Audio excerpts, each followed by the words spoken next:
Yeah, another preseason win for the Las Vegas Raiders. That's 3-0. Yeah, I know, it's just a preseason game, but winning's a habit that starts right away. The Dolphins played more starters for longer, so it's not like the Raiders took advantage of the Miami Dolphins backups anyway. A lot of the guys that we know are going to start or have a role on the team didn't play or even make the trip. The guys that are fighting for a spot or the Raiders just wanted to see more of were the guys that played in the game. The Raiders have depth at a few positions and some players emerging, so these position battles are real. So there are a few things I was able to take away from the Raiders' third preseason game and third preseason win. I'm sorry to inform those of you that are fans of Alex Leatherwood that he's just not there yet, and I'm not sure he'll ever get there. He has one more year before we can use the B word to describe him, but he looks well on his way. Thayer Munford didn't play and worked with the ones this week, so he may have had the job locked up anyway. Leatherwood was so bad he got pulled out of fear of getting the backup quarterbacks hurt. They didn't put him back in until the quarterback that's not going to be on the roster was in. Right now, he is not a starter. What are the Raiders going to do about the running back position? They got some guys that can run the ball, seriously. Britton Brown balled with 9 carries for 70 yards, including a 36-yarder. We already know that Josh Jacobs and Zamir White will be the two-headed monster rushing duo. And Brandon Bolden and Amir Abdullah didn't play, so they must have their spots locked up.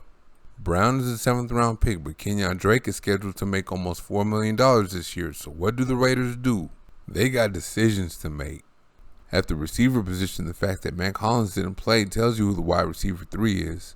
We don't need to talk about the 1 and 2. And Tyron Johnson looks like he's taking the 4 spot, showing he can do more than catch the deep ball. And DJ Turner is emerging behind him. He's kind of like a mini Deebo Samuel. He can play outside, in the slot, in the backfield, and he's a return man. He's shown plenty of playmaking ability at that. That's 5 receivers right there. Do you think they'll keep Keelan Cole too? Jermaine Illuminor is a great guy to have on this team.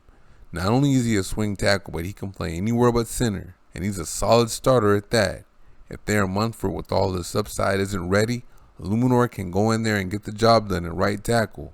If Munford is ready and Lester Cotton falters, he can go in there and get it done at right guard. God forbid Munford and Cotton not getting it done, because the Raiders will have to dip into free agency for reinforcements. But I don't see it happening like that. You know I like my guy Munford. Now going to the defensive side of the ball, I see a number 4 edge rusher emerging. We've known who 1 and 2 are for a while now, and Malcolm Kuntz is locked up the number 3 spot. There are some that hyped up the Jordan Jenkins signing, but I don't see where he's any better than Deshaun Bauer. Plus, Jenkins got hurt during the opening credits of the game.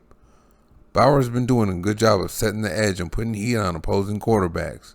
He has 6 pressures and 2 sacks this preseason to earn that number 4 spot. At corner, Nate Hobbs is going to start, whether it be slot corner or outside. Maybe he starts out outside, then moves into the slot in sub packages. That leaves Trayvon Mullen, Rock Ya-Sin, and Anthony Everett, 3 guys competing for the remaining 2 starting corner spots. From there, Darius Phillips is really good depth, but Amit Robertson doesn't look like he should have a roster spot, especially not over Isaiah Brown, who looked really good against the Dolphins. I don't know how many corners the Raiders are keeping, but Brown over Robertson. It's sad to see a guy as physically gifted as Leatherwood still struggling in year 2, but here we are. When it comes to the running back position, how many of them are they going to keep? They're all good enough to be on the team. I think it comes down to Drake and Brown for the last spot, and I'll let you call it. At receiver, the Raiders gotta find a way to keep Turner. Does that mean Cole's out? Whether if he starts or not, I can't overstate to you how valuable Illuminor is with all his versatility. On defense, Bauer should have grabbed the number 4 edge rusher spot, and Brown should have grabbed the last corner spot. And those are my takeaways. Thank you very much for watching. See you next time.